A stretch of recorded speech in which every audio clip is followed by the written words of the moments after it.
Yeah. This engine was getting dildoed. My life is just living hell. I mean, we're pretty certain it's Rudniks. Spend over $30,000. Do literally everything right, and every single thing I do on this, I like check it like 2 or 3 times. I like make sure that I did it right. The significance of the $30,000 you put into this car in no way, shape, or form are going to help the reliability of this vehicle. He bought a car for sub $20,000. It's a GTR. He then put wheels, coilovers, he put turbos on his shelf, a clutch in the car or on his shelf. I don't know if he's even done the clutch yet. A TESSA pump, coil packs, Hall Tech. Some of these mods aren't really going to help the reliability of the car. The Hall Tech's probably good. Coil packs were probably good. But everything else is kind of aesthetic. So $30,000 has no relevance here. And it's like not even 250 miles of driving, and this thing already has Rudniks. Has Rudniks. Swear to God. Okay. Let's go listen to it. Almost sad to see Jack in this state. I can read his face so good, and he is just beyond defeated here in this clip. No one looks good at the end of working with Chris in this scenario.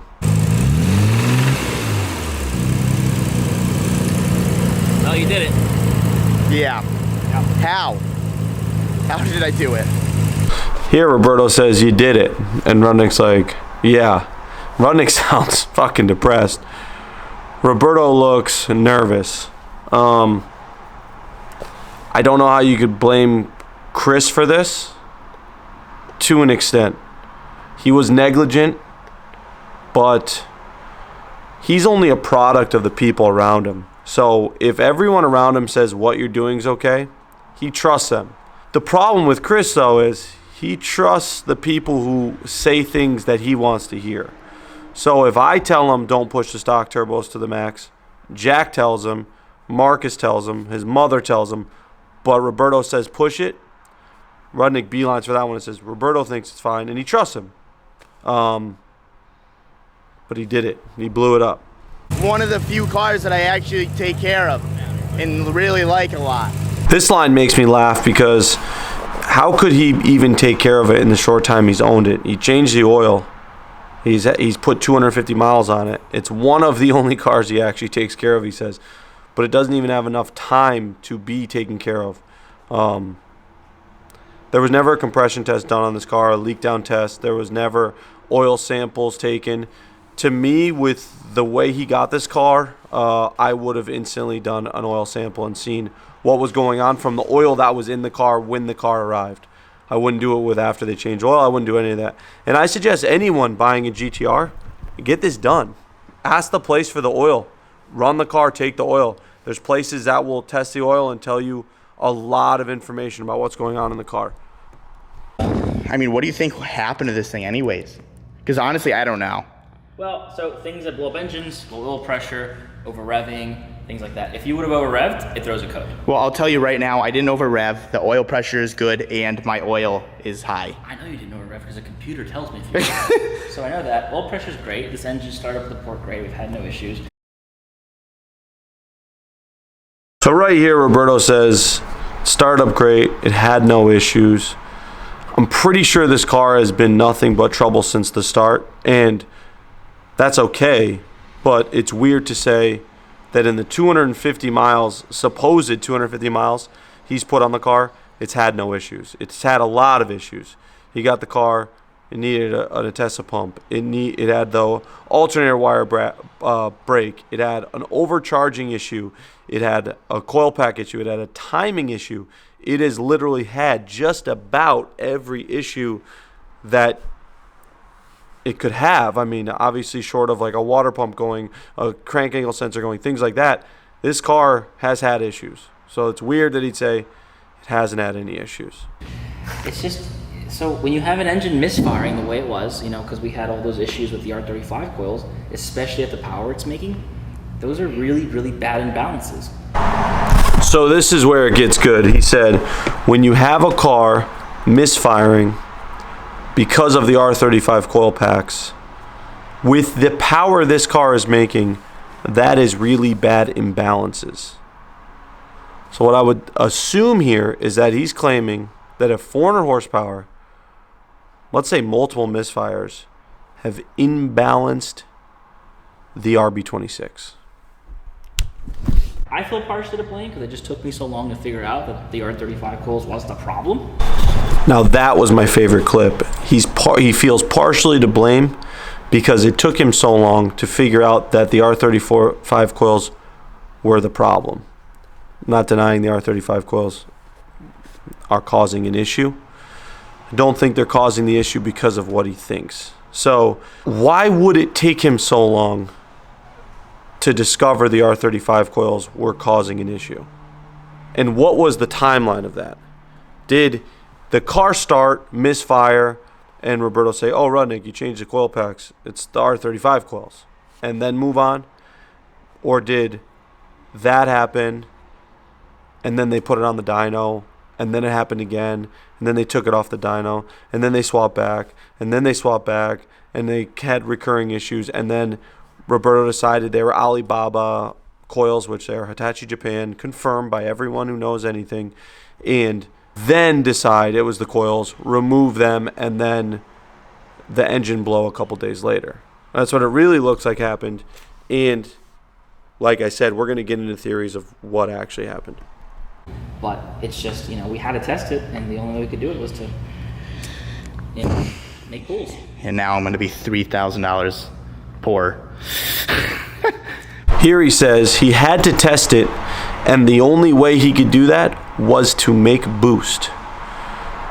I think there's other ways of testing things. I'm not a good diagnoser myself, but I think there's other ways of testing coil packs and what's going on, and especially the sounds I heard coming out of the coil packs.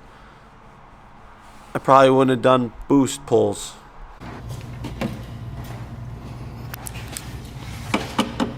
Look at how dark that oil is. So you seeing anything? I am, yeah. Here we have the scene when they drain the oil out of the car. Rudnik claims this is 250 mile oil. My GTR, since being assembled, I'd say has maybe, I've gone through 2 tanks of E85. I'd say it probably has about 300 miles on it. Let's check out the oil. Okay, so I'm gonna show you what my oil looks like. I have no idea what it looks like. I brought a white piece of paper. I'm just gonna show you. Mine has about probably 300 miles on it. We're gonna look at what my oil looks like and see if it's similar to what Rudniks, because I saw a lot of people talking about the oil.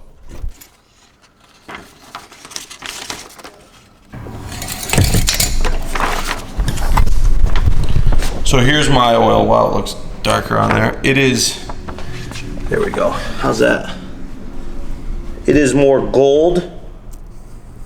It is, I mean, that looks like oil. Let's go get some clean oil and put it next to it. Some new oil. There's my oil. My oil is naturally darker. Only makes sense. It's also run with the 85. New oil, old oil. New oil, old oil. Oh, you are? You see the shininess? Yeah. Very, very, very, very, very fine. Very fine, yeah, through in here. So I'm gonna say something which is really kind of stupid. So what I'm seeing here, it looks almost like an engine that was ran for like 50,000 miles with like older oil. It looks like that to me too, because it looks like no one's ever changed oil on that thing. However, the rest of the theory falls apart, but Chris kind of was funny, like, yeah, it was really black when this thing showed up. And it just kind of like lost its lubricity and was slowly eating away at stuff. So that The oil was really black when it came in. No. No. The oil being black, it has nothing to do with that. Nothing was wrong with this car when it came in. It just looks like it lost its lubricity. I'm not saying the engine had the problem. What I'm saying is like something caused this engine to wear excessively. And that was probably the coil packs that caused the engine to wear excessively. Or at least one of the bearings. And that is usually from imbalances or load. Like The engine wearing prematurely is usually from imbalances. It's not from not changing oil, running bad oil, not maintaining the car correctly. Excessive wear is usually from imbalances in the engine. if you take an engine, right? Perfectly good an engine, and you pull like an injector on it, and you do a road trip on it, sometimes the cylinder that you pull the injector on won't suffer. Its running mate will. Okay. This scene is literally just Roberto talking to try to sound more credible on something that he's creating as he goes along. Because you know, when engines balance, one fires, other one fires, other one fires. You know, they're all made to kind of work together and balance each other out. So when you take one cylinder out of the equation, you ruin the balance, and then you start getting extremely uneven wear because it's not a balanced engine anymore. It's the difference between like spinning a frisbee and spinning a frisbee that you just chuck the piece off of it off. What's it gonna do? It's gonna go near like, you know what I mean? It's not a balanced disc anymore. That's what was happening to this engine. When we were making those pulls and we were potentially losing spark, we were off balance and the engine was, oh, you know what it is? It's a vibrator on like a PS4 controller. On a dildo? On a dildo. Yeah. This engine was getting dildoed by those cold packs. So as he continues his theory, developing his theory, we wind up now at the part where he just decides the engine was getting dildoed. He's now trying to dumb it down so far that the engine was vibrating, it was getting dildoed, and it caused rod knock in 5-10 miles. It's not realistic. Talk to Jamie, talk to Earl. No. My good friend over here, Tyler, he used to have a V8 S10. Now, this dude was driving this V8 swapped S10 for probably about a month and a half, and it was slow as shit, and he couldn't figure out why. Why was that slow as shit? Well, I'll tell you why. 2 spark plug wires were crossed. They were in the wrong place. Was this your daily driver for a month and a half? Yeah, it was. And I was pissed at who I got it from because I was like, this thing's slow as shit. I'm pissed I traded my Integra for it. But what it was his engine was getting dildoed. And it's weird you didn't get rod knock in that. He's getting dildoed by the coil packs. Well, guys, I don't know what's going on. Very true, Chris. You don't know what's going on. And it's apparent that neither does the people around you. So, like I said, I see everyone being hard on Chris. I see the comments. One of 4 things can happen. I'm going to be blamed because I sold him a fucking R35 coil kit. Jack is going to be blamed because he tuned it. Roberto's going to be blamed because he retuned it, burble tuned it, finger fucked it, and created all these theories that helped his agenda. Or Rudniks going to be blamed because he was negligent. And there's really only one thing that happened here. Now, I'll just go all the way from the beginning. Whenever Chris did his cams, he calls me up and he's like, oh, I can't down my car. I'm like, why? He goes, because my timing is moving all over. And I said, really? Now Roberto's there, Jack's there, Marcus is there. I don't know what their involvement was. I think Roberto and Marcus were helping. Jack was just doing the tune. Timing was moving all over. Late at night, Jack wanted to go home. So Chris calls me. I'm like, dude, what'd you do? He's like, oh, I did cams, I did this. I said, did you do adjustable cam gears? He goes, yeah. I said, one of your adjustable cam gears is probably loose. I don't hear from him again. Video pops up. So one of my adjustable cam gears were loose. That's why my car was acting like this way. Berto fixed it. We're good. Papa Tom never got any credit for that one. But from 1,200 miles away, I solved that issue. At that time, Roberto was blaming the coils, I believe, because Rudnik had also done the R35 coil kit. He suggested it was the coils from the R35 coil kit first and never changed the dwell settings. So what Chris did was, Chris was like, does anything need to be changed in the ECU? And Roberto said, no, you don't need to change anything in the ECU. You do need to change things in the ECU. If you need to, go look up dwell settings online. I can give you a little snippet from this article I found that basically says mapped dwell. This is when the ECU sets the dwell based on an internal map, meaning someone personally sets it. The main variable is battery voltage. Battery voltage has a major effect on the time needed to allow a coil to reach the target current level. The map has to be programmed correctly for the particular coil used. Nearly all production vehicles now use this method. So you heard 2 things in there. 1, it has to be set, which it wasn't. Might not be catastrophic. 2, the main variable is battery voltage. Battery voltage has a major effect on the time needed to allow a coil to reach target current level. His battery voltage, as you know, which was a later issue, was at 18 volts at idle. It was overcharging. Those coils are good to 16 volts. 18 is 2 more. Now at 6,000 to 8,000 RPMs, as you know, an alternator spins, it creates more voltage. That voltage could be 20, 22, 24. No one knows. No one logged it. No one checked. So at some point between all this, a pull was done with idle at 18, which could have fried the coil packs and also could have fried the ECU. But then pulls were done, which could have brought it up to even higher than 18. So I already know 18 is too high. We don't even need to know that it went higher, but it definitely did. Okay? So they realized the voltage was 18 and idle. They fixed that. Then the voltage was at 12 volts. So now you have too low. I don't know what the demands are. I don't know what that could damage, but I don't think... I know the tune is off higher, and I know the tune is off lower, no matter what. The coils were popping. The coils were making crazy noises. You saw it in the video. Dwell settings were still never set. Now, when you have a coil problem, the only thing you can do is look at the ignition table on the Haltech and mess with that if it's a coil problem. Or you can remove them. You can completely remove them. Dwell settings are still never set. So then he thinks the coils are firing on their own. That was his theory. It's very possible after you rage a coil and you don't set the dwell settings, it could be firing on its own. Who knows? He then fixes Jack's tune, which is I have the biggest problem. You have a non-tuner going in there.